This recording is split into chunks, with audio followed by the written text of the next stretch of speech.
कम से कम भारतीय जनता पार्टी 52 से 55 सीट तक जीतकर 3 तारीख को आएगी। मैंने पहले ही कहा था मध्य प्रदेश में कोई कांटे की टक्कर नहीं है। भारतीय जनता पार्टी भारी बहुमत से जीतेगी। 130 सीटों से ज्यादा कांग्रेस पार्टी को सीटें मिलेंगी। एग्जिट पोल जानबूझकर इसलिए बनाए गए हैं कि कांग्रेस कार्यकर्ता निराश हों और झूठा माहौल दिखाकर अधिकारियों पर दबाव बनाया जाए। हम 150 सीटों के लगभग जीतेंगे। बीजेपी फाइट में नहीं रहेगी, बीजेपी एब्सोल्यूट मेजॉरिटी में जाएगी। भाजपा और बीआरएस दोनों माहिर हैं इन बातों पे। पिछले बार भी हमारा 12-16 एमएलए को खरीद लिए। अब की बार ये ड्रामा नहीं चलेगी। इन्होंने बेंगलोर में 2 रिसोर्ट बुक कर लिए हैं और वहाँ 2 दिन बाद देख लेना, ये सारा हॉर्स ट्रेडिंग का काम वहीं से चलेगा। आप कह रहे हैं कि हिंदू खतरे में, हिंदू खतरे में नहीं, बीजेपी खतरे में। छत्तीसगढ़, मध्य प्रदेश, राजस्थान, तेलंगाना में अपने बूते हुए सरकार बनाने जा रहे हैं। 3 दिसंबर को दूध का दूध पानी का पानी सामने होगा।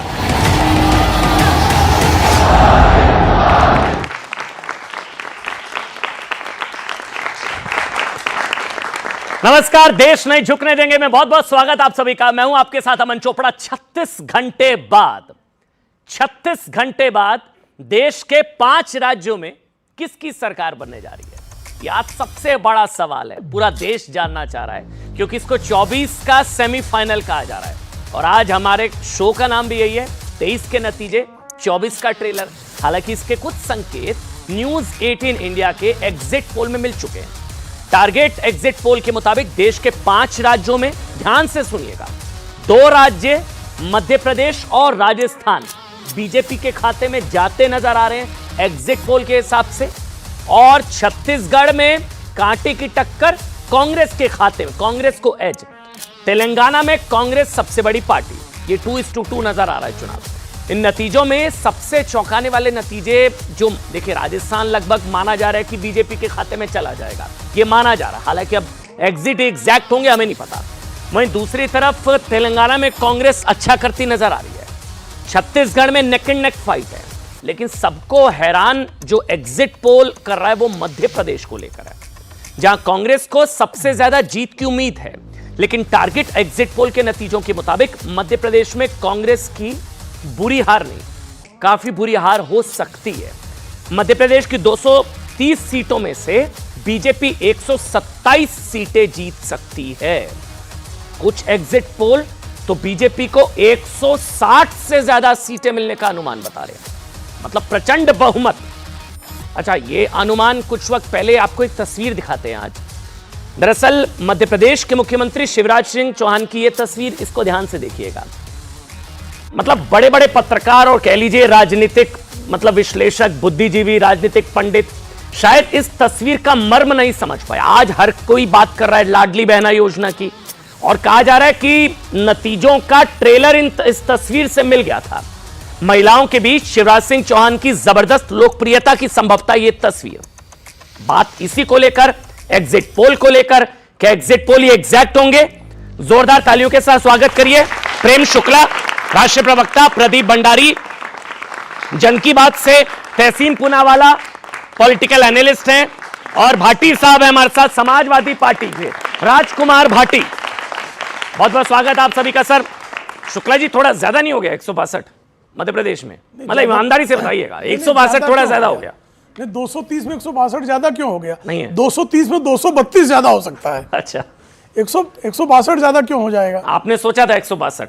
क्यों नहीं सोचेंगे? हम जब 230 सीटों पर लड़ते हैं तो लक्ष्य होता है कि हम सारी की सारी सीटें जीतें। तो सर अकेले थोड़ी ना लड़ रहे हैं, सामने भी है ना कोई। हाँ, तो उसको भी जो जितना उसका काम होगा उसके आधार पर जनता उसको भी जनादेश। अच्छा, आपसे बातचीत के दौरान ना मेरे साथ एक खास मेहमान जुड़ गए हैं, शायद आप भी बात करना चाहेंगे। कैलाश विजय वर्गीय मेरे साथ इस वक्त लाइव जुड़ चुके हैं, भारतीय जनता पार्टी के राष्ट्रीय महासचिव हैं। कैलाश जी, मेरे साथ बड़ी संख्या में यहाँ पर ऑडियंस है, बहुत सारे बच्चे हैं जो आपको सुन रहे हैं। स्टूडियो में प्रेम शुक्ला है, तहसीन पूनावाला, राजकुमार भाटी, प्रदीप भंडारी जन की बात से, और ऑडियंस बेस्ड शो है, सब आपको सुन रहे हैं। बहुत बहुत स्वागत, बधाई अभी दे दूं या 3 दिसंबर को दूं सर? कभी भी दे सकते हैं। हमने तो जिस दिन मतदान हुआ था उसी दिन कह दिया था कि 130 से 160 के सीट में बीच में सीट आएगी। मतलब इस कॉन्फिडेंस की कुछ या वजह तो बताइए, मतलब क्या वजह है? 15 साल सरकार, एंटी इनकम्बेंसी सो कॉल्ड कहा जाता है, 15 साल एक पार्टी, तब भी प्रो इनकम्बेंसी, मतलब ये तो अचंभित करने वाले नतीजे होंगे अगर अनुमान नतीजों में तब्दील होते हैं तो। कैलाश जी, देखिए ऐसा है कि हमने काम किया है, मध्य प्रदेश का सिनेरियो एकदम बदला है। मैं पीडब्ल्यूडी मिनिस्टर था 2003 में, 60,000 किलोमीटर सड़कें थी गड्ढे वाली, 100% गड्ढे, जहां पर एक भी अच्छी सड़क नहीं थी। आज 5 लाख किलोमीटर सड़कें हैं जिसमें गड्ढे नहीं। अगर बिजली की बात करूं, मैं पावर मिनिस्टर था 2004 में, पावर कैपेसिटी मध्य प्रदेश का उत्पादन सिर्फ 5,000 मेगावाट था, 5,000 मेगावाट, रिक्वायरमेंट थी 13,000 मेगावाट।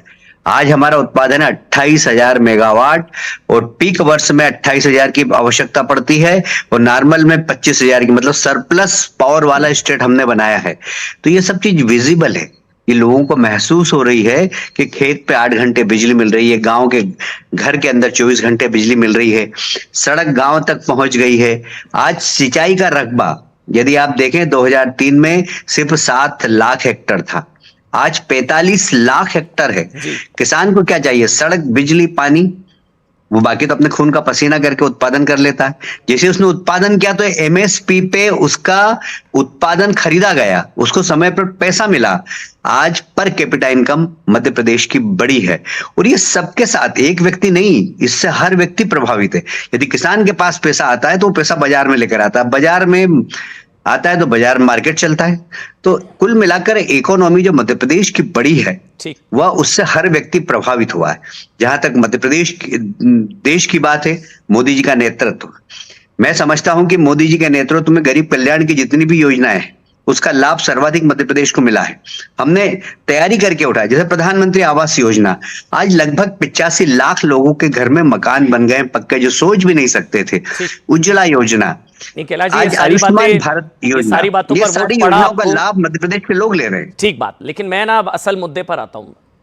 सीएम की रेस में आपके नाम की भी बहुत चर्चा है सर, अगर मैं गलत नहीं हूं तो, या आप डिनाई कर सकते हैं या उसको एक्सेप्ट कर सकते हैं, या खबरें गलत हैं? देखिए ऐसा है कि आप लोग तो काफी कल्पना करते हैं, आप लोग सोचते हैं, विचारते हैं और फिर नाम भी आप ही डिक्लेयर करते हैं और आप भी फिर बाद में उस नाम को हटा भी देते हैं।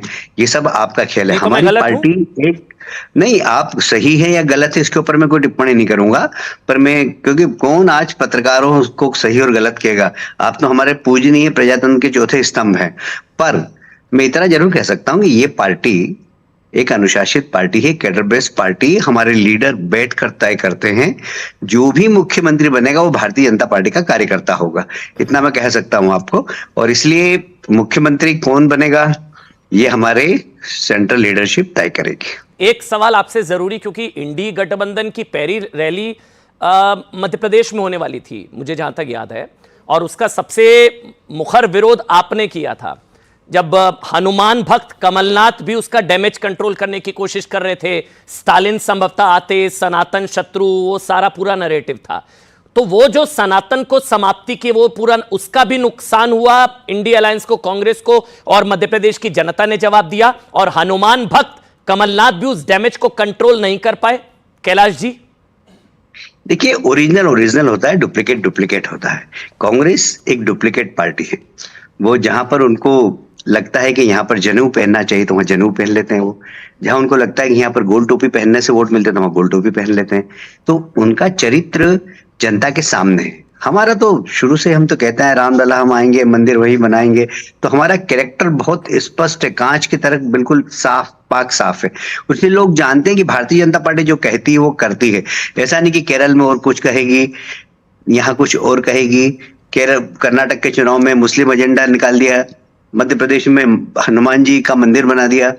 इस प्रकार कांग्रेस यदि काम करेगी तो लोग उनका चरित्र पहचान लेंगे। लेकिन हनुमान जी का मंदिर तो बनाया ही है कमलनाथ जी ने, शायद उसमें तो मैं इसीलिए कह रहा हूँ कि आप जब कर्नाटक जाते हैं, तेलंगाना जाते हैं तो वहां मुस्लिम एजेंडा चलाते हैं, वहां मुस्लिमों के लिए अलग से आप घोषणा पत्र जारी करते हैं। मध्य प्रदेश में क्यों नहीं करते? वहां हनुमान जी क्यों दिखाते हैं? भाई एक तरीका करिए ना पूरे देश के अंदर। आपकी नीति कहीं पर मुस्लिम लीग से समझौता करते हैं, कहीं पर राम भक्त बन जाते हैं। तो देश की जनता बहुत जागरूक है और मीडिया भी बहुत जागरूक है, वो दिखाता है कि कौन कौन क्या क्या कब कब कर रहा है। और इसलिए आपको धन्यवाद देता हूं, आपके मीडिया जगत को धन्यवाद देता हूं कि आप लोगों ने जनता को बिल्कुल बहुत तरीके से ट्रेंड कर दिया कि सही असली और नकली को पहचानने लग गए। और इसलिए भारतीय जनता पार्टी अपनी विचारधारा के प्रति कमिटमेंट हमारा बिल्कुल पक्का है और इसलिए लोग इस बात को पहचानते हैं और हमारे आइडियोलॉजी को लोगों ने आशीर्वाद दिया। एक आखिरी सवाल, आप भी चुनाव नहीं लड़ना चाह रहे थे, आपके कई वीडियोस वायरल हो रहे थे, उस पर कुछ सफाई देंगे? मतलब ऐसा कुछ आ रहा था कि मैं 1% भी चुनाव नहीं लड़ना चाह रहा। 10 साल बाद आप लगातार रिकॉर्ड बनाया आपने तो जीत का। यहाँ पे जितने लोग बैठे हैं उन सबको पता होना चाहिए, आपने तो 6 बार लगातार जीत का रिकॉर्ड बनाया, 7वीं बार संभवतः आप जीतने जा रहे हैं, फिर भी आप चुनाव मैं जीतूंगा और वो भी रिकॉर्ड बनाऊंगा। मध्य प्रदेश में सर्वाधिक जो 10 जीतने वाले लोग हैं ना, उसमें से एक मैं रहूंगा। ये मैं आपको पहले से ही बता देता हूँ कि 10 सर्वाधिक वोटों से जीतने वाले जो उम्मीदवार होंगे किसी भी दल के, उसमें से एक मेरा नाम भी होगा। इतने वोट से मैं जीतूंगा। सवाल जीत और हार का नहीं है। ये बात सही है कि मैं संगठन का काम कर रहा था, मेरा बेटा ऑलरेडी विधायक था, तो मैंने कहा वो लड़ ही रहा है, तो इसलिए मैंने मना किया था कि एक परिवार में 2 टिकट हमारी पार्टी नहीं देती, इसलिए मैंने मना किया था। पर पार्टी ने कहा कि नहीं आपको लड़ना है, तो हम तो सिपाही हैं, ठीक, बॉस का आदेश आ जाए तो फिर हम कहीं पे भी कूद सकते हैं। चलिए, आप लोकतंत्र में असली बॉस तो जनता है सर, और जनता तय करेगी 3 दिसंबर को उसका आदेश क्या होगा और वो जनादेश क्या होगा, उसका आदेश जनादेश सराखों पर होगा। बहुत बहुत धन्यवाद, आपने समय निकाला और बहुत बहुत शुभकामनाएं, बधाई। एग्जिट पोल की अब एग्जैक्ट में फिर आपसे बात करूंगा 3 दिसंबर को सर।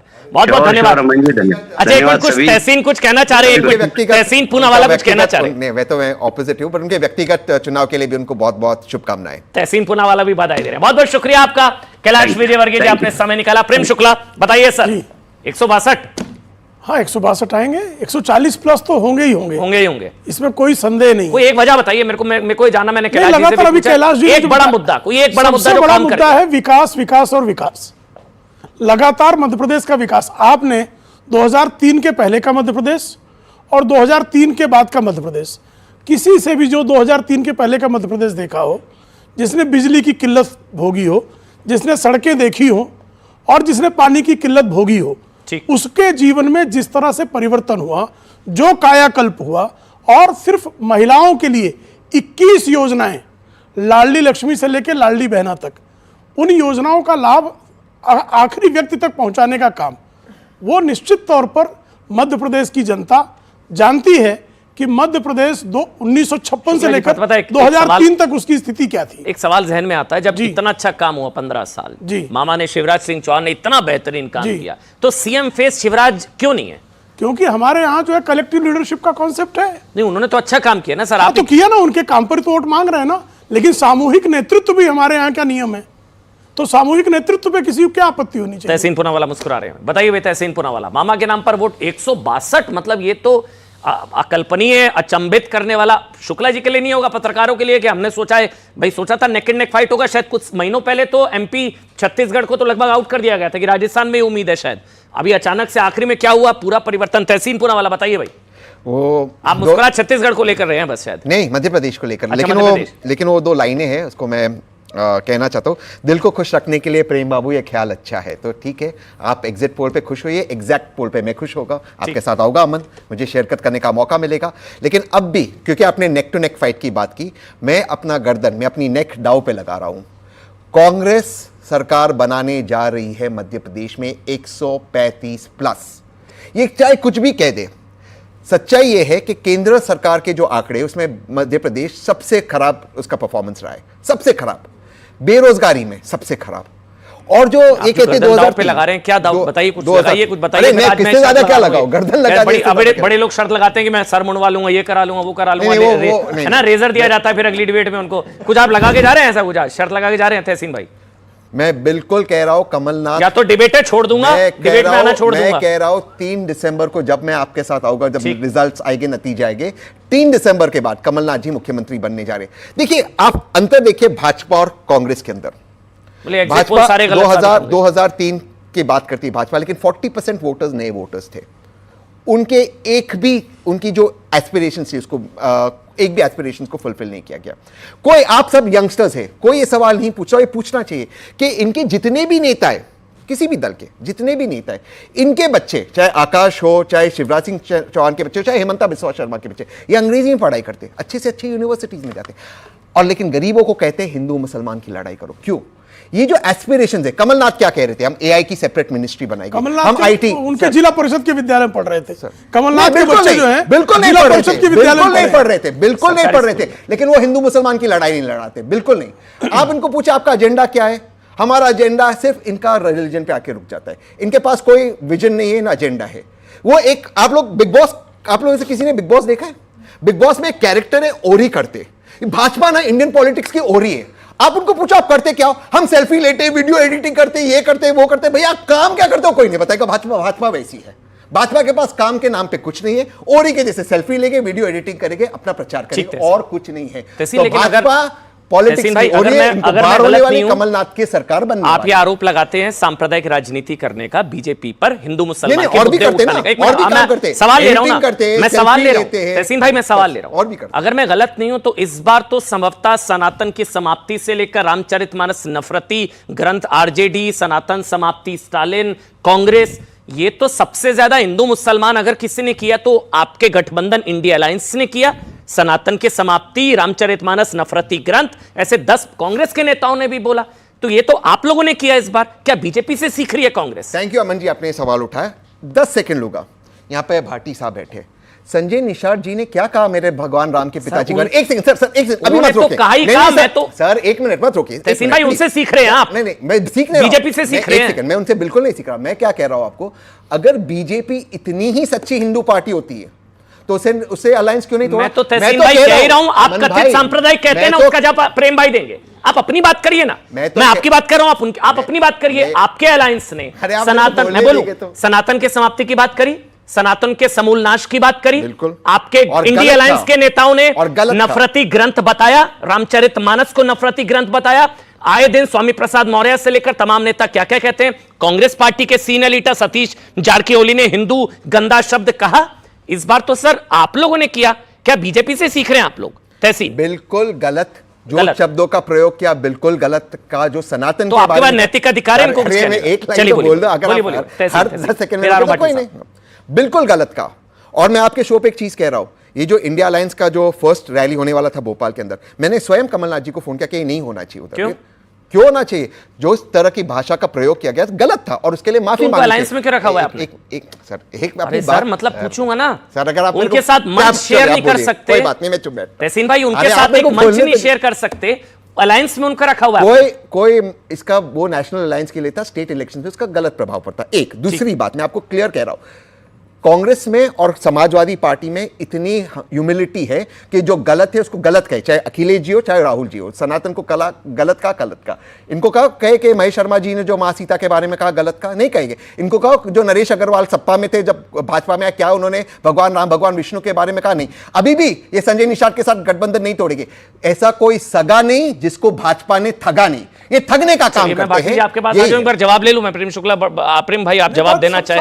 ऐसा कोई सगा नहीं जिसको बीजेपी ने ठगा नहीं, बताइए प्रेम भाई। ठगों को लगता है हर कोई ठग है। मल्लिकार्जुन खड़गे जो हैं, इनके राष्ट्रीय अध्यक्ष हैं, उनका बयान है कि अगर 2024 में आदरणीय नरेंद्र मोदी फिर से प्रधानमंत्री बन गए तो सनातन की सत्ता संस्थापित हो जाएगी। मल्लिकार्जुन खड़गे के खिलाफ बोल रहे हैं, अध्यक्ष ने कहा है, यहां वहां के किसी नेता ने नहीं कहा है हिम्मत तो बोल रही है। बोलिए जरा, सुनिए, बोलिए हिपोक्रेट हुई ने।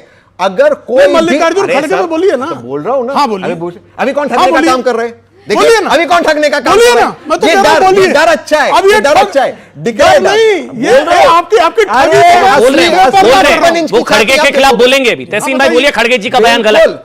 कोई भी हो, कोई भी नहीं, खड़गे जी का बयान गलत। सुनिए एक लाइन तो जी जी जी, कोई भी हो, कोई भी छोटे से छोटा नेता या खड़गे जी जैसे बड़े नेता, आपको किसी के भी धर्म पर, किसी के भी आस्था पर, किसी के भी कल्चर पर नहीं टिप्पणी करनी चाहिए। अब आप बोलो जो महेश शर्मा ने बोला, ये हिम्मत है। शर्मा ने कोई बयान ऐसा नहीं दिया है, पहली बार सीता माता का अपमान नहीं किया है। बोल दो गलत, सुनिए ना, बोलो ना प्रेम से, अब बीच में आप ठगी क्यों कर रहे हैं? गलत था, अभी तो चिल्ला रहे थे, आप सुन लीजिए। अभी ये कह रहे थे कि संजय निषाद से गठबंधन तोड़ देना चाहिए। अब मल्लिकार्जुन खड़गे का इस्तीफा मांगिए ना, ठीक है, हिम्मत तो मांगिए, वापस मांगिए ना, मांगिए इस्तीफा। अब तक चलिए राजकुमार भाटी, उसके बाद प्रदीप भंडारी, मैं आपके पास आ रहा हूं। राजकुमार भाटी, देखा आप- hypocrisy, आपके साथ देखा hypocrisy, चलिए देखो, हो गया जनता हो गया मेरे सर, हो गया नहीं, तहसीन भाई जनता हो गया। को पता है आप प्रेम भाई hypocrite मुझे हैं। आगे बढ़ने दीजिए। प्रदीप भंडारी मुस्कुरा रहे हैं। प्रदीप भाई, मध्य प्रदेश में जन की बात का पोल भी लगभग नेक एंड नेक दिखा रहा है, लेकिन बीजेपी को एज दिखा रहा है शायद। बताइए आप, प्रदीप भंडारी। अमन जी, मेरे को तीनों राज्यों को बताइएगा, राजस्थान, मध्य प्रदेश, छत्तीसगढ़। एक मिनट। देखिए मैं पहले ये कहना चाहता हूं कि आपके शो का है 24 का ट्रेलर, इन सभी राज्यों के अंदर जब हमने पोल किया, ये स्पष्ट हो रहा है कि जो जनता है 55% से ज्यादा महिलाएं और 50% से ज्यादा पुरुष जो हैं प्रधानमंत्री नरेंद्र मोदी को तीसरी बार प्रधानमंत्री देखना चाहते हैं। तो भले इसके कोई भी नतीजे आए, 24 के अंदर वोटर के मन में कोई कंफ्यूजन नहीं है, पीएम नरेंद्र मोदी तीसरी बार प्रधानमंत्री होंगे अगर आज की स्थिति आगे कंटिन्यू होती है। ये चुनाव भी तो ब्रांड मोदी पे ही लड़ा गया ना सर। बिल्कुल, पर उसमें स्थानीय मुद्दे भी इंपॉर्टेंट होते हैं। अब अगर मध्य प्रदेश की बात करूं अमन जी, तो 40 ऐसी सीटें हैं जिसकी मार्जिन बहुत क्लोज है। अगर उन 40 सीटों के अंदर भारतीय जनता पार्टी 50% से ज्यादा सीटें जीत जाती है तो 115 के आंकड़े को क्रॉस कर देगी। अगर वो 80% से ज्यादा सीटें जीत लेती है तो 130 तक पहुंच सकती है। तो 40 क्लोज मार्जिन सीटों के अंदर क्या महिला वोट इनफ बीजेपी पोल कर पाती है, वो डिसाइड करेगा बीजेपी कितना आगे निकल सकती है। अगर मैं बात करूं राजस्थान की, उसकी वर्डिक्ट बिल्कुल स्पष्ट है। लोग वहां पे एक गवर्नमेंट का चेंज देखना चाहते हैं और पिछली बार कांग्रेस ने ईस्टर्न राजस्थान स्वीप किया था, इस बार कांग्रेस ईस्टर्न राजस्थान ग्राउंड पे स्वीप करती हुई नहीं दिख रही है और बीजेपी 100 से ज्यादा सीट लाती हुई दिख रही है। अगर छत्तीसगढ़ की मैं बात करूं अमन जी, तो छत्तीसगढ़ के अंदर जो पिछली बार 2018 का सेंटिमेंट था जब हमारी टीम ने ग्राउंड पे पोल किया, वो ऐसा सेंटिमेंट नहीं दिख रहा है। कांग्रेस एज पे है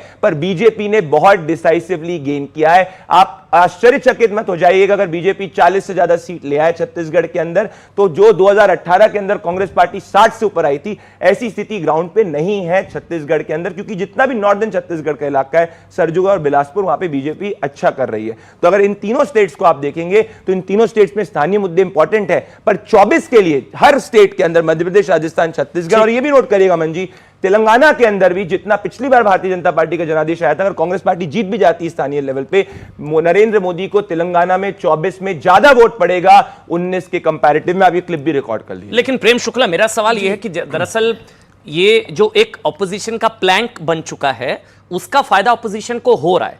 किस लिहाज से हो रहा है? जैसे कर्नाटक के दौरान भी पहले पोलराइज करने की कोशिश हुई, उसका कर्नाटक में फायदा हुआ। सारे एनालिस्ट ने बताया कि एक मुश्त वोट पड़ा है एक वर्ग का, पूरी तरीके से पोलराइज हुआ।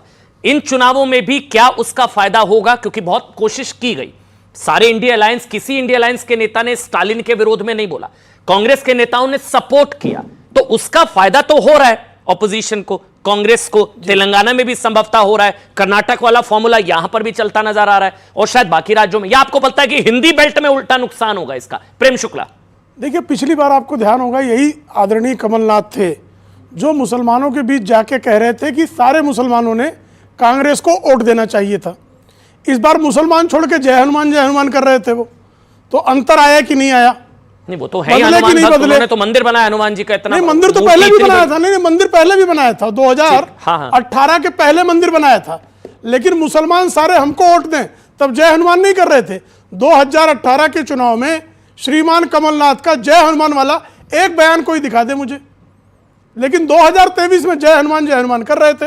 क्यों कर रहे थे वो अकेले थोड़ी ना कर रहे थे, उन्होंने गदा चौक, वो चौक पे इतना नहीं, बड़ा नहीं, गदा रखा था। 2019 प्रियंका वाड्रा जी भी वहां पर आई थी, 2019 के बाद प्रियंका वाड्रा भी, राहुल गांधी जी भी मंदिर, इस बार लेके सारा जो जितना भी पाखंड किया जा सकता है। ये पाखंड कैसे आप करें तो वो नहीं, हम हमेशा वो करे तो पाखंड। देखिए, हमारे नेताओं का अंतर देखिए, आदरणीय नरेंद्र मोदी चुनाव हो ना हो मंदिरों में जाते हैं, आदरणीय अमित शाह जी किसी भी दौरे पर जाएं वहां स्थानीय मंदिर में हमेशा जाते हैं, जगत प्रकाश नड्डा जी हमारे राष्ट्रीय अध्यक्ष हैं, किसी भी कार्यक्रम में आप उनका कार्यक्रम उठा के देख लीजिए, हमेशा मंदिर जाते हैं। राहुल गांधी, प्रियंका वाड्रा और सब छोड़ दीजिए, श्रीमती सोनिया गांधी 2002 के बाद किस मंदिर गई हैं? तो क्या ये मध्य प्रदेश की जनता ने समझ लिया? मैं ये सवाल पूछना चाहूंगा, मध्य प्रदेश की क्या नहीं गया, पूरे देश की जनता समझ रही है, पूरे देश की जनता समझ रही है कि ये तेलंगाना में तो मुसलमानों के लिए अलग से बात करेंगे, कर्नाटक में मुसलमानों के लिए अलग से बात करेंगे, केरल में अलग से बात करेंगे, लेकिन जैसे ही हिंदी बेल्ट में आएंगे वैसे ही इनके सुर बदल जाते हैं।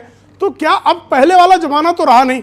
आज आप जो केरल में बात करते हैं उस बात को कश्मीर का व्यक्ति भी सुनता है, आज कश्मीर में जो बात करते हैं वो जो है तमिलनाडु का व्यक्ति भी सुनता है। इसलिए जो है रेवंत रेड्डी जो है वो गाय की पूजा करके वोट डालने जाते हैं, अभी जाते हैं ना, लेकिन जो है श्रीमान राहुल गांधी गौ कसी करने वाले को जो है गले लगाते हैं, और श्रीमान संजय निरुपम इनके जो बड़े नेता थे, वो मुंबई में जब वहां गौ मांस प्रतिबंधित किया जाता है, बीफ फेस्टिवल करते हैं, बीफ फेस्टिवल, कल्पना करेंगे आप? संजय निरुपम बीफ फेस्टिवल का ऐलान उन्होंने 2016 में किया था।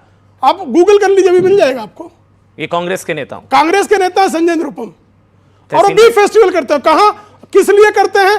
क्योंकि वहां पर गौ कशी को प्रतिबंधित करने का निर्णय वहां देवेंद्र फडणवीस की सरकार ने लिया था। आपको लगता है तो ये जो एग्जिट पोल के अनुमान है, नतीजे तो नहीं कह सकते, जो अनुमान है, ये कम से कम बता रहे हैं कि हिंदी बेल्ट में मध्य प्रदेश, राजस्थान, उत्तर प्रदेश, ये गुजरात, यहां लोगों को अब समझ में आ रहा है। मैंने जो अभी शायद कैलाश जी ने भी बोला कि असली और नकली, पायरेटेड माल और ओरिजिनल में फर्क होता है, तो लोगों को शायद समझ में आ रहा है। तैसी अमन जी, यहाँ की जो जनता है सब कुछ जानती है, यंगस्टर्स है। पूरे डिबेट में इस पैनल पे शायद सिर्फ मैंने ही बात की आर्टिफिशियल इंटेलिजेंस की, नए जॉब्स की, आईटी सेक्टर की। इनका पूरा बात ये मंदिर में जाते, मस्जिद में प्रश्न पूछेंगे उसी का उत्तर दूंगा भाई। आप ही बोल लीजिए, जैसे मैं एक लाइन शुरू करता हूं, अगर आपको मेरा नहीं, आपके झूठ को एक्सपोज कर रहा हूं। आपने एआई पे मुझसे प्रश्न पूछा, आपने मुझसे एआई पे प्रश्न पूछा, बेरोजगारी पे प्रश्न पूछा। ये डर अच्छा है, ये डर बहुत अच्छा है। आपको बेपर्दा कर रहा हूं, बोलने दीजिए ना। मैं डीप फेक पे डिबेट नहीं कर रहा ना सर, मैं एआई पे तब सवाल पूछता। बहरहाल पूरा कर लीजिए, कोई दिक्कत नहीं, बोल लीजिए। मैं बोल दूं, हां बोलिए प्लीज। हां अरे बोलिए ना तहसीन भाई। पूरे इसमें ये मंदिर जाते, ये मंदिर नहीं जाते, ये यहाँ जाते, ये मुसलमानों के लिए करते, ये बीफ खाते, ये भिंडी खाते। भैया मुद्दा क्या है? देश की प्रगति। क्या राहुल गांधी मंदिर जाते, प्रियंका जी जाते, कैमरा लेकर जाए आपकी तरह, सब जगह शूटिंग करे और अगर लेके जाते हैं तहसीन भाई, गलत लेके जाते हैं। एक तो उनकी राहुल जी, आपको पता है गर्भगृह में गए थे, बाहर 4 कैमरा लगे थे, क्या बुराई है इसमें? लेके जाते हैं सर तहसीन भाई, झूठ के बोल रहे हैं। प्राइवेट लाइफ में क्या वहां भी होता है, यहां भी होता है। अमन भाई, अगर इनके बाद आपको टोकना है कोई बात नहीं, आप ऐसे ही डिबेट करा दीजिए। मैं देखा गलत बोला भाटी साहब और मैं जैसे बोल रहे हैं, हर भाटी जी क्या मैंने ऐसे टोका? बिल्कुल नहीं टोका, ऐसी बात नहीं है। बोलिए कभी नहीं बोलने दिया, हर सेंटेंस में अगर, तो कोई बात नहीं, हम लोग एक एक लाइन बोलते फिर हम क्वेश्चन आंसर। चलिए बोलिए। नहीं कोई दिक्कत नहीं, कैमरा लेकर गए थे ना। अब मैं अपनी बात रख दूं, मैं व्यक्तिगत प्राइवेट लाइफ की बात कर रहा हूं, सार्वजनिक लाइफ की। उन्होंने प्राइवेट लाइफ की बात की। ठीक, आप तो उतने जानकार है कि आप दोनों को कंफ्यूज नहीं कर रहे। ठीक। अब प्राइवेट लाइफ में कोई व्यक्ति अब गुफा में जाता है, वहां कैमरा प्राइवेट लाइफ में लेके जाता है, उसमें अंतर है ना? नहीं लेके जाते राहुल जी और प्रियंका जी। वरना आप क्या कहना चाहते हैं, मेरी पत्नी हिंदू नहीं है? आप कहना, ये कहना, ये इनका कहना है। मेरे फैमिली, एक मिनट, ये जो बार बार आप परिवार कैमरे का जवाब दिया नहीं। कैमरा लेके राहुल गांधी गए थे कि नहीं? चलिए गए थे ना, लोगों से पूछ लीजिए कैमरा लेके गए थे कि नहीं? राहुल गांधी जानते हैं प्राइवेट और पर्सनल लाइफ में, प्राइवेट और पर्सनल लाइफ में अंतर जानते हैं। सर मैं आगे की बात कर रहा हूं, बोल लीजिए।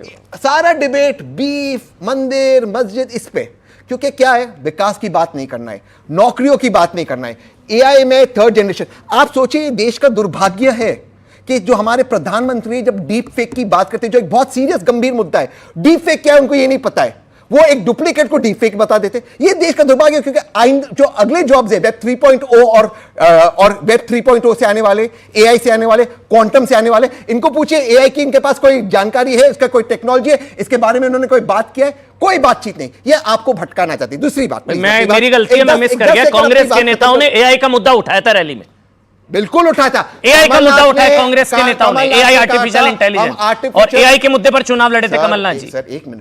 सर एक मिनट, मैं भी बात, सर मैं शुरुआती बयान में क्या और अब भी कह रहा हूं, मैंने ट्वीट भी किया है कि अगर कांग्रेस की सरकार मध्य प्रदेश में आती, आईटी मिनिस्ट्री में एआई का एक सेपरेट मिनिस्ट्री बनाएगी। ये बात मैंने शुरुआत में किया था, कमलनाथ ने किया है, रेवंत रेड्डी आईटी की बात करता है। इनका क्या है एजेंडा, इनका उनके पार्टनर का? हम, आप सुनिए इसको, हम आईटी सेल स्पेशली, हम आईटी पार्क स्पेशली मुसलमानों के लिए बनाएंगे। ये संभव है? ये संभव है?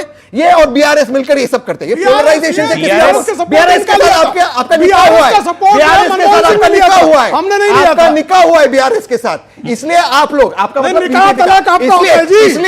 आप लोग बीआरएस ओएसी, ये मुस्लिम आईटी पार्क तो बीआरएस का था ना। दो पहलू है, पोलराइजेशन करते, ताकि अब आप बताइए, आप सब यहां पर विद्वान लोग हैं, क्या एक आईटी सेल सिर्फ मुसलमान के लिए बन सकता है? आईटी पार्क हिंदुओं के लिए बन सकता है? इनका आईटी सेल मन में आ गया, बन सकता है आईटी पार्क। ये इस तरह की बातें करते हैं, ये पोलराइजेशन। बीआरएस पे एक्शन क्यों नहीं लिया? आपका साथी बीआरएस पे एक्शन क्यों नहीं लिया? कितने एफआईआर किए? क्या नशा करके आए ओएसी पर? अच्छा क्या, अरे एक मिनट भाटी साहब, यहाँ पर सबने डिबेट सुनी, मैं एक बार एग्जिट पोल लाइव कर लूं यहाँ बच्चों का, यही पता लग जाएगा एक बार। यहाँ पे भाई इतनी देर से आप लोग भी डिबेट सुन रहे हैं, तो राजस्थान में क्या बीजेपी की सरकार बन रही है या कांग्रेस की सरकार? जिसको लगता है बीजेपी की सरकार हाथ खड़ा करिए। ये लाइव पोल अमेरिकन से 70-80% है, राजस्थान तो लगभग है। चलिए नीचे कर लीजिए। राजस्थान में वोट किस राजस्थान पूछ लो। हाँ जी, राजस्थान में वोट किस किस की है? हाथ उठाओ जिसकी राजस्थान में वोट है। नहीं सर, जरूरी नहीं जिसका वोट हो वही एनालिसिस कर सकता है। मतलब ये क्या पता है? अरे बच्चों का आप पक्ष तो ले सकते हैं, और किस लिए है फिर? मध्य प्रदेश में कांग्रेस या बीजेपी? मध्य प्रदेश में भी। छत्तीसगढ़ में बीजेपी या कांग्रेस? हाथ खड़ा करिए जो कांग्रेस लगता है छत्तीसगढ़ में, और जिसको बीजेपी लगता है छत्तीसगढ़ में। भाटी साहब देखिए, वही बात है कि राजस्थान और मध्य प्रदेश लगभग क्लियर नजर आ रहा है, फाइट छत्तीसगढ़ में है और तेलंगाना में कांग्रेस। मेरा सवाल यह है कि अगर कांग्रेस अच्छा परफॉर्म करती है तेलंगाना में, छत्तीसगढ़ में, तो उनकी नेगोशिएटिंग पावर बढ़ेगी और राहुल गांधी संभवतः पीएम फेस होंगे, तो आपके लिए तो और चुनौती बढ़ेगी। कांग्रेस का अच्छा करना इंडिया अलायंस के लिए मुश्किलें खड़ी करेगा क्या? राजकुमार भाटी। लोकतंत्र में ताकत जनता देती है, ताकत का स्रोत जनता होती है। जनता जिसके सिर पर हाथ रख देगी उसकी पावर बढ़ जाएगी। अगर कांग्रेस को जनता जिता के लाती है तो हमें भी स्वागत करना चाहिए और बीजेपी को भी स्वागत करना चाहिए। बीजेपी जीतती है उसका भी हमें स्वागत करना चाहिए, क्योंकि वो निर्णय जनता का है। कर्नाटक में जीते राहुल को क्रेडिट, राजस्थान में हारे, क्या राहुल के सर हार का सहरा बन देगा? भारत जोड़ो यात्रा कर्नाटका, तेलंगाना, छत्तीसगढ़, मध्य प्रदेश से भी गुजरी, जहां पे इनकी सरकार बनने वाली है। और मुझे व्यक्तिगत तौर से लगता है कि राजस्थान में बीजेपी की सरकार बनेगी। जो फाइट में कांग्रेस आई है राजस्थान में, उसका श्रेय भारत जोड़ो यात्रा को जाएगा। इसके नतीजे क्या इंडिया अलायंस पर कुछ असर डालेंगे आपके हिसाब से?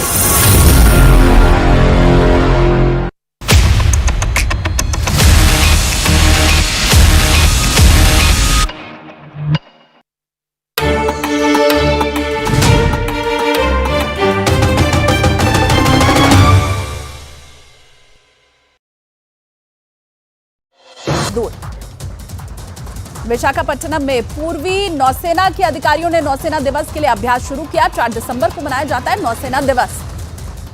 उत्तरकाशी के सिलक्यारा टनल से 17 दिनों के बाद निकले उत्तर प्रदेश के 8 मजदूरों से मिले सीएम योगी। श्रावस्ती, लखीमपुर, मिर्जापुर के रहने वाले मजदूरों को घर भेजने की प्रदेश सरकार ने व्यवस्था की। उत्तरकाशी की सिलक्यारा सुरंग से 17 दिन के बाद बाहर निकले बिहार के रहने वाले मजदूर पहुंचे पटना। एयरपोर्ट पर बिहार सरकार के मंत्री और अधिकारियों ने किया स्वागत।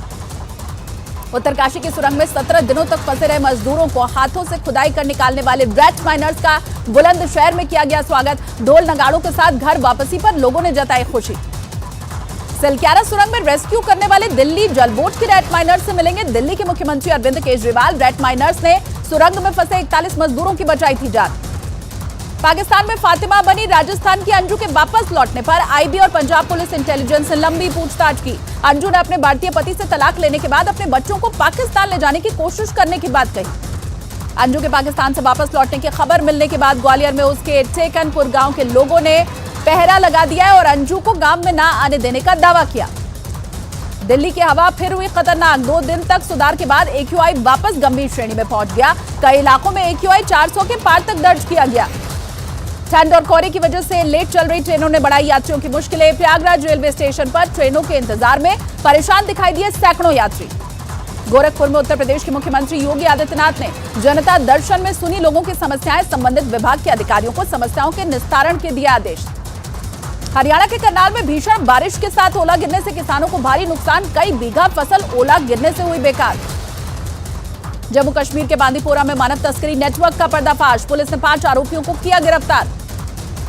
महाराष्ट्र के पुणे में राष्ट्रपति द्रौपदी मुर्मू ने सशस्त्र बल मेडिकल कॉलेज को प्रेसिडेंट कलर से किया सम्मानित। सशस्त्र बल के जवानों ने राष्ट्रपति द्रौपदी मुर्मू को सलामी दी। ओडिशा के क्योंझर में दर्दनाक सड़क हादसे में 7 लोगों की मौत। सड़क पर खड़े ट्रक से टकराई वैन, कई लोग घायल। पश्चिम बंगाल के दार्जिलिंग में विश्व एड्स दिवस पर निकाली गई जागरूकता रैली। HIV संक्रमण की वजह से होने वाली एड्स महामारी के बारे में किया गया लोगों को जागरूक। हिमाचल के मनाली में ऊंची पहाड़ियों पर बर्फबारी से बढ़ी सर्दी। गुलाबी सर्दी का जमकर लुत्फ उठाते दिखाई दिए पर्यटक। हिमाचल के लाहौल स्पीति में भारी बर्फबारी। सड़कों और होटल की छतों पर बिछी बर्फ की मोटी परत। कई रास्ते बंद। हिमाचल प्रदेश के रोहतांग में अटल टनल के पास बर्फबारी, पुलिस ने ट्रैफिक को रोका। प्रशासन ने पर्यटकों से पहाड़ी पर नहीं जाने की अपील की। जम्मू कश्मीर के राजौरी में पुंछ को जोड़ने वाले मुगल रोड को बर्फबारी की वजह से बंद करना पड़ा। बर्फबारी की वजह से सड़क पर फिसलन बढ़ने पर ट्रैफिक पुलिस ने यह लिया फैसला। जम्मू कश्मीर के श्रीनगर में भारी बारिश ने और ठंड बढ़ाई। पारा लुढ़कने से बड़ी लोगों की मुश्किलें। मौसम विभाग ने बारिश का जारी किया था अलर्ट। तमिलनाडु के चेन्नई में भारी बारिश के बाद सड़क पर भरा पानी, लोगों को उठानी पड़ी परेशानी। मध्य प्रदेश के उज्जैन में कार पर स्टंटबाजी का वीडियो वायरल, पुलिस ने कार मालिक को किया गिरफ्तार। उज्जैन के गुरु सांदीपनि आश्रम में भगवान श्री कृष्ण को पहनाए गए गर्म कपड़े। बलराम, सुदामा और गुरु सांदीपनि को भी पहनाए गए गर्म वस्त्र। श्री कृष्ण के सामने लगाई गई अंगीठी। पश्चिम बंगाल के आवड़ा में आरपीएफ जवान ने बचाई महिला यात्री की जान। चलती ट्रेन में चढ़ने के दौरान महिला का फंसा था पैर, ट्रेन के नीचे गिरने वाली थी महिला। बिहार के जहानाबाद में सीएम नीतीश कुमार के खिलाफ एबीवीपी कार्यकर्ताओं का प्रदर्शन। बिहार में हिंदू त्योहारों पर छुट्टियां रद्द करने के फैसले का किया विरोध। मुंबई के पूर्व मेयर दत्ता दलवी की कार में तोड़फोड़ का वीडियो वायरल, पुलिस ने 4 अज्ञात लोगों के खिलाफ दर्ज किया मामला। लोकसभा चुनाव के लिए एनसीपी ने महाराष्ट्र में शुरू की तैयारी। अहमदाबाद में लगाया 2 दिन का शिविर। महाराष्ट्र सरकार में मंत्री छगन भुजबल शिविर में मौजूद। अमेरिका के लॉस एंजलिस में कांग्रेस सांसद दीपेंद्र हुड्डा ने चलाया ट्रक। हरियाणा के कारोबारियों और ड्राइवर्स के साथ चर्चा। नागालैंड की राजधानी कोहिमा में मनाया गया 61वां राज्य स्थापना दिवस समारोह। सीएम नेफ्यू रियो ने परेड की सलामी ली। आंध्र प्रदेश के तिरुपति में श्री वेंकटेश्वर स्वामी मंदिर पहुंचे टीडीपी अध्यक्ष चंद्रबाबू नायडू, पत्नी के साथ बालाजी की पूजा की। केंद्रीय मंत्री गिरिराज सिंह ने बिहार में अवैध मस्जिद और मदरसों पर रोक लगाने की मांग की। बिहार सरकार से मदरसों की जांच कराने की मांग। उत्तर प्रदेश में जयंत चौधरी को लगा बड़ा झटका। आरएलडी के कार्यकारी प्रदेश अध्यक्ष समेत 3 नेताओं ने छोड़ी पार्टी। कोलकाता पुलिस ने 11 बीजेपी विधायकों के खिलाफ दर्ज की एफआईआर। विधानसभा परिसर में राष्ट्रगान के अपमान का आरोप। एफआईआर में प्रदर्शन में शामिल नहीं लोगों का भी नाम। रक्षा मंत्री Rajnath Singh coast guard commander के 40वें सम्मेलन में हुए शामिल। कार्यक्रम का आयोजन दिल्ली में कोस्ट गार्ड मुख्यालय में किया गया था। इजरायल और हमास के बीच खत्म हुई युद्ध विराम। आईडीएफ ने गाजा पर फिर शुरू कर दिया हमले। हमास पर युद्ध विराम की शर्तों को तोड़ने का आरोप। गाजा में हमास और इजरायल के बीच फिर से शुरू हुई जंग। सुबह 7 बजे अस्थायी संघर्ष विराम खत्म होने के बाद इजरायल ने हमास के ठिकानों पर फिर दागे रॉकेट। गाजा में युद्ध विराम के बीच हमास ने 2 देशी नागरिकों समेत 10 बंधकों को रिहा किया। रफा क्रॉसिंग से रिहा हुए लोगों को इजरायल लेकर पहुंची रेड क्रॉस सोसाइटी। इजरायल की कैद से रिहा हुए फिलिस्तीनी लोगों की रामल्लाह में हुआ स्वागत। जश्न में परिवार वालों और फिलिस्तीन और हमास के झंडे लहराए गए। जमकर की गई नारेबाजी। हमास के कैद से रिहा हुई महिला का कराया गया मेडिकल चेकअप। इजरायल के शीबा मेडिकल सेंटर में चेकअप किए घर लौट रही रिहा हुए लोग। हमास ने 30 फिलिस्तीनी के बदले 10 बंधकों को किया रिहा। 9 महिलाओं और 1 लड़की की हुई रिहाई। हमास की कैद में अब भी 140 लोगों के होने की उम्मीद। हमास के कैद से रिहा हुए लोगों को परिवार वालों के हवाले कर दिया गया। 55 दिन बाद अपनी मां और भाई से मिलकर भावुक हुई इजरायली लड़की। इजरायली सेना की कार्रवाई। ईरान समर्थित आतंकवादियों से भारी मात्रा में हथियार बरामद किए गए। वेस्ट बैंक में आतंक फैलाने का प्लान था। युद्ध विराम के बीच राहत सामग्री लेकर 200 ट्रक गाजा पहुंचे। खाना पानी के साथ डीजल, ईंधन और गैस के कंटेनर भी पहुंचे। फिलिस्तीनी लोगों को मिलेगी बड़ी राहत। फिलिस्तीनी कैदियों की रिहाई के बाद वेस्ट बैंक में हुआ बवाल। कैदियों की रिहाई पर जश्न मनाने के लिए इकट्ठा हुए थे लोग। इजरायली सेना ने आंसू गैस और रबर की गोलियां चलाकर किया तितर-बितर। रमल्ला में अमेरिकी विदेश मंत्री और फिलिस्तीन के राष्ट्रपति के बीच हुई मुलाकात। गाजा में युद्ध विराम आगे बढ़ाने और लोगों की मदद पर हुई चर्चा।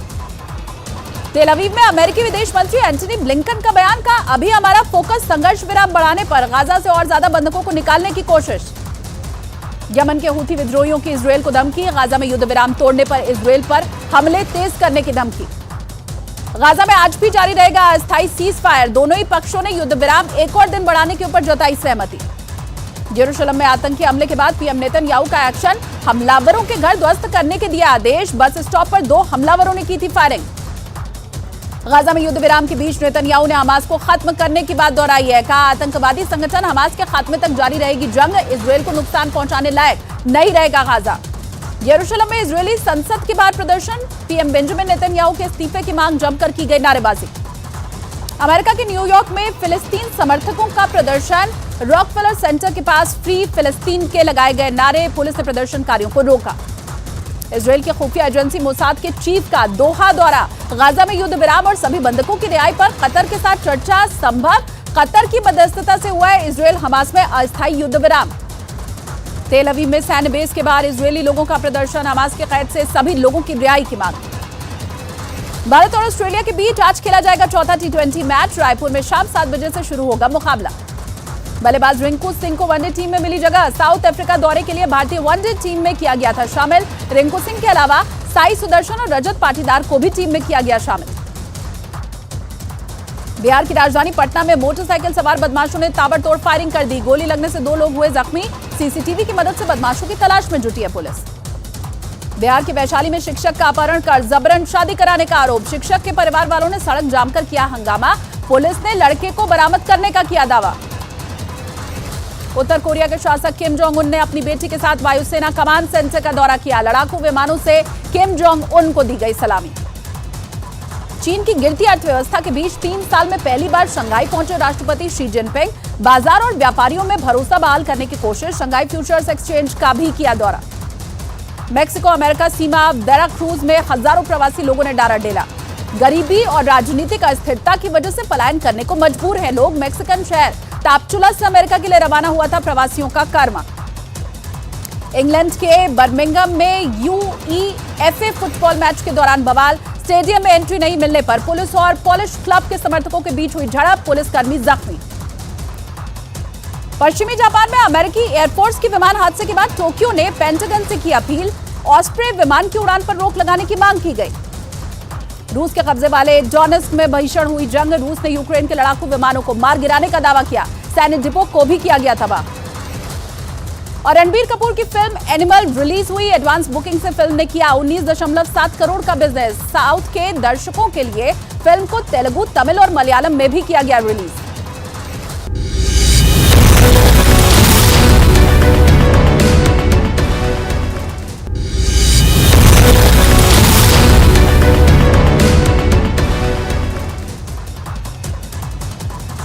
टारगेट महापोल में मध्य प्रदेश में बीजेपी को बहुमत मिलने का अनुमान। मध्य प्रदेश में बीजेपी को 127 सीटें तो वहीं कांग्रेस के खाते में 100 सीट आने की उम्मीद जताई गई। मध्य प्रदेश के मुख्यमंत्री शिवराज सिंह चौहान ने राज्य में फिर सरकार बनने का दावा किया। बोले प्रचंड बहुमत से जीतेगी बीजेपी, कोई टक्कर में नहीं। मध्य प्रदेश के गृह मंत्री नरोत्तम मिश्रा ने चुनाव के रुझानों से भी ज्यादा अच्छे परिणाम आने का दावा किया। बोले सरकार के कामों को जनता ने आशीर्वाद दिया। कांग्रेस नेता कमलनाथ ने ट्वीट करके मध्य प्रदेश में कांग्रेस की सरकार बनने का दावा किया। पार्टी कार्यकर्ताओं से रुझान पर ध्यान न देने की अपील की। केंद्रीय मंत्री प्रहलाद सिंह पटेल ने मध्य प्रदेश में बीजेपी की प्रचंड सीटों से जीत होने का दावा किया। कहा मध्य प्रदेश में 2003 की जीत 2023 में दोहराएगी पार्टी। मध्य प्रदेश के चुनाव रुझान पर कांग्रेस नेता दिग्विजय सिंह का बड़ा बयान। बोले मध्य प्रदेश में कांग्रेस के खाते में आए।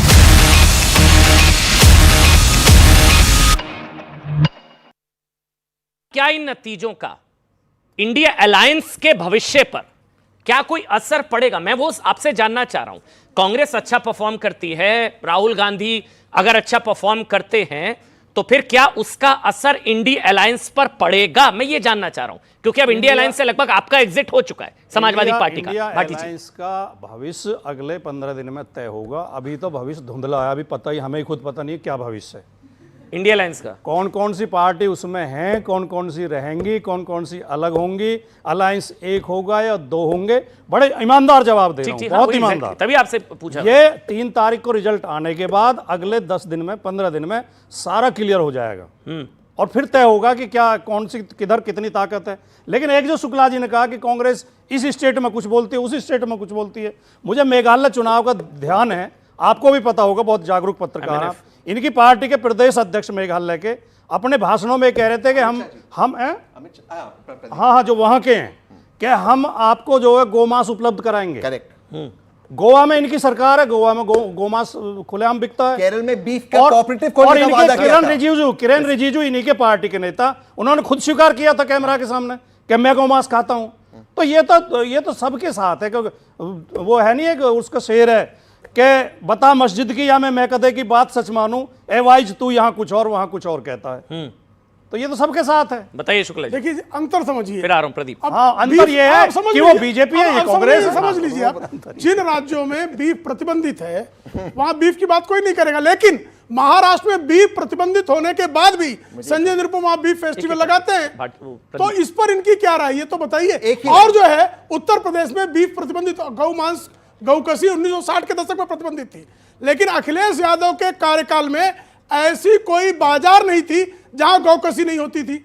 तो ये इनका पाखंड है, ये इनका दोगलापन है, ये दोगलापन है, कोई बाजार नहीं थी। और ये नहीं है, मैं आधार से कह रहा हूं, ऐसी कोई बाजार नहीं थी जहां गाय नहीं काटी जा रही थी।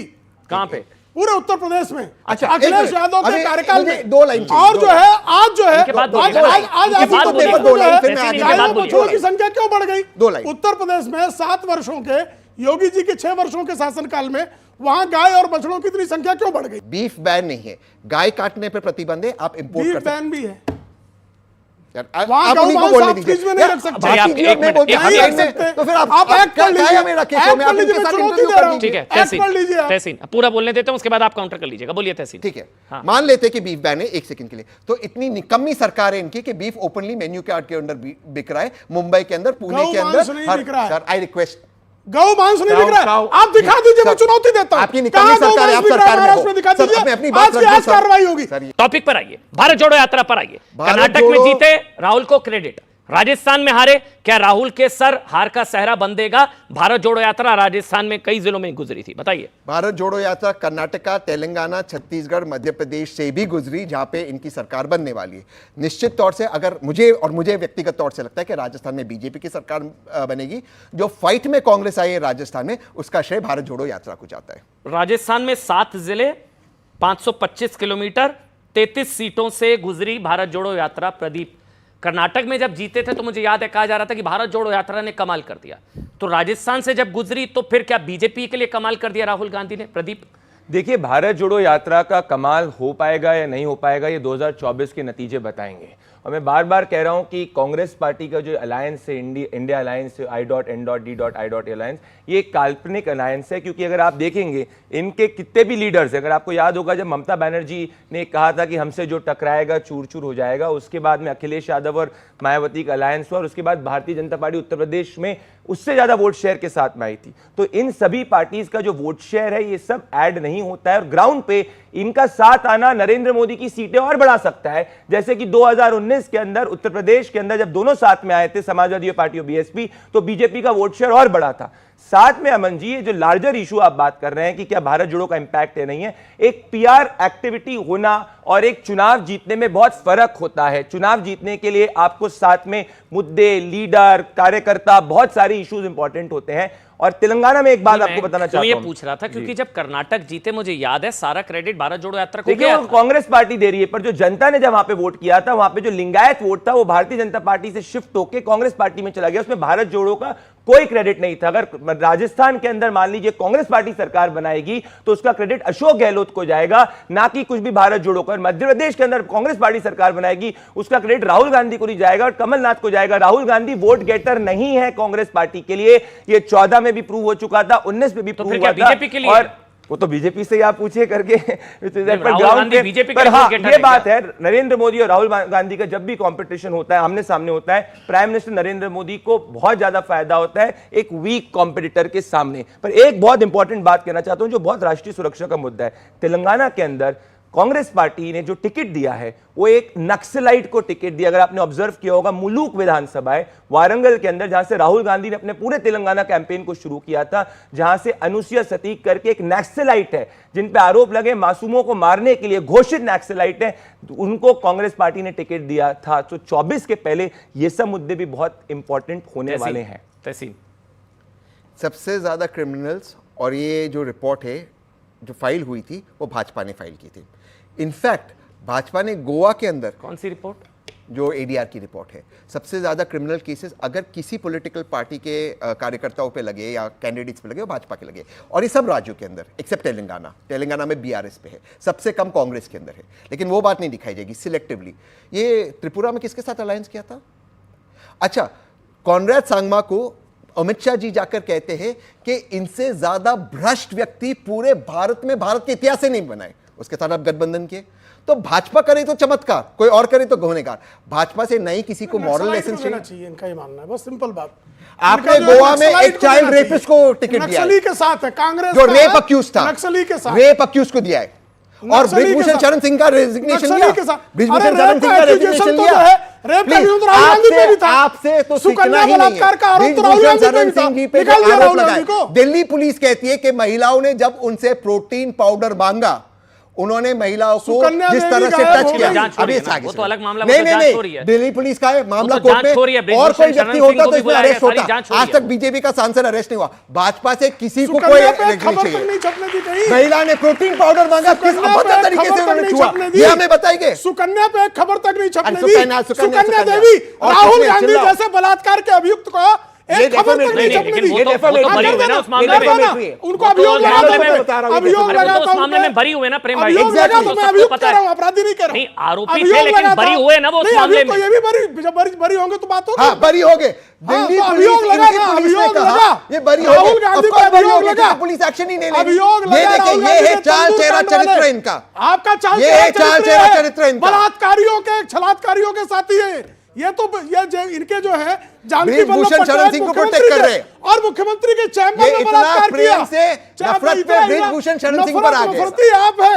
मेरे ख्याल से सर जो जिसको प्रोटेक्ट कर रहा है वो जनता खुद उसको जवाब दे देती है। वो तो ताली राजस्थान से में भी पता दिया है चला। वो, हाँ तालियों से पता लगेगा। वोटों की भी ताली होती है सर, राजस्थान में होती भी है। ताली बज रही है, मध्य प्रदेश जिन में भी और लोगों ने छत्तीसगढ़ में भी ब्रिजभूषण बज सिंह रही को है। protect किया, वो छत्तीसगढ़ दूसरों में भी को बज बता रही है। जानकी वल्लभ पटनायक को जिसने जो है मुख्यमंत्री थे बलात्कार किया, रिवार्ड में राज्यपाल बना दिया। तंदूर कांड इनका, मदेरणा कांड इनका। ये बात करेंगे बलात्कार पे। यहाँ भी बज रही है। अब बताइए। देखिए ना, मैं तहसीन भाई ये वाली ताली भी ये वाली ताली भी बजेगी ना। अब आइए ना, छोड़िए टॉपिक पर आ जाते हैं। मैं 24 की बात कर लूं एक बार। मुझे आखिरी कुछ समय मेरे को मेरे सवाल लेने बहुत जरूरी है। तहसीन मेरे सवाल बहुत जरूरी है। मैंने जो पूछा भाटी जी से, मैं क्योंकि मोदी वर्सेस इंडिया अलायंस है, Modi versus India alliance, Congress का 23 के नतीजे क्या इंडिया अलायंस पर कुछ असर डालेंगे आपके हिसाब से, मैं ये जानना चाह रहा हूं। उसके पहले भाजपा से आप कुछ भी पूछ लो कि आज वर्तमान में गलत क्यों हो रहा है, इनका उत्तर होता है पास में गलत हुआ है, पास में गलत हुआ है। ये पहले कहते कि हम जो भी करने वाले थे, जो कांग्रेस ने गलत किया वो गलत हम आप रिपीट करेंगे। ये उनका उत्तर है, और तो कोई उत्तर है ही नहीं। 24 की बात करते हैं ना, तहसीन 24 की बात करिए ना। कहां 2024 में, हाँ 24 की बात करिए। राहुल जी पीएम फेस है।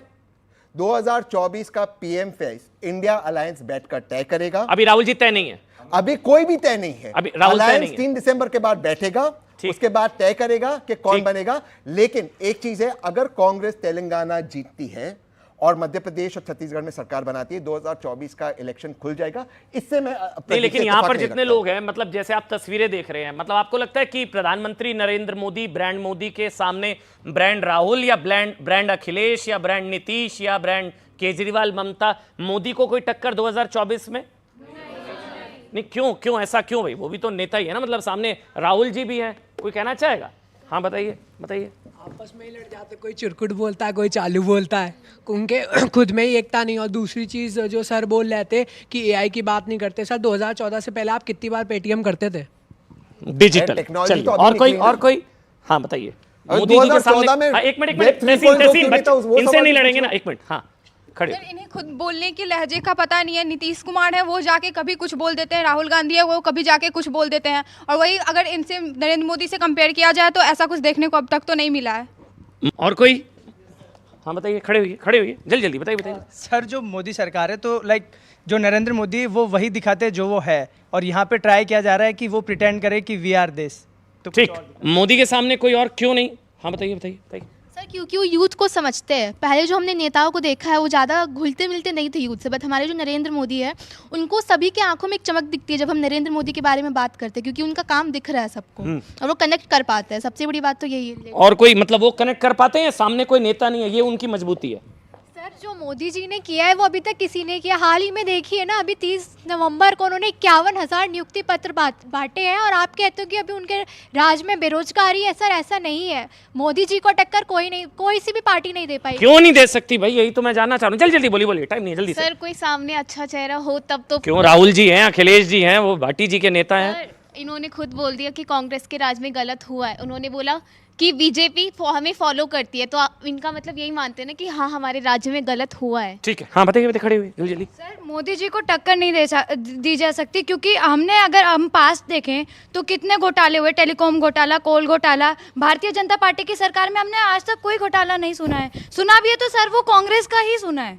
सर आज तक भारतीय जनता पार्टी का मुझे कोई घोटाला पार्टी जी बोलिए जल्दी से। हाँ, और कोई बोलिए सर, बोलिए मुझे बोलिए। एक और चीज कोई सवाल महसूस हो रही है कि इन बच्चों के पास सूचनाओं का भारी अभाव है। नहीं, नीतीश जी का बयान, मैं चालू बताता पार्टी हूँ, सब पता है बच्चों मैं को। उदाहरण दे के बताऊँ। बताइए बताइए। एक गुड़िया ने कहा कि मोदी जी ने 51,000 नियुक्ति पत्र बांटे हैं। हाँ, ये मोदी जी देश के प्रधानमंत्री हैं।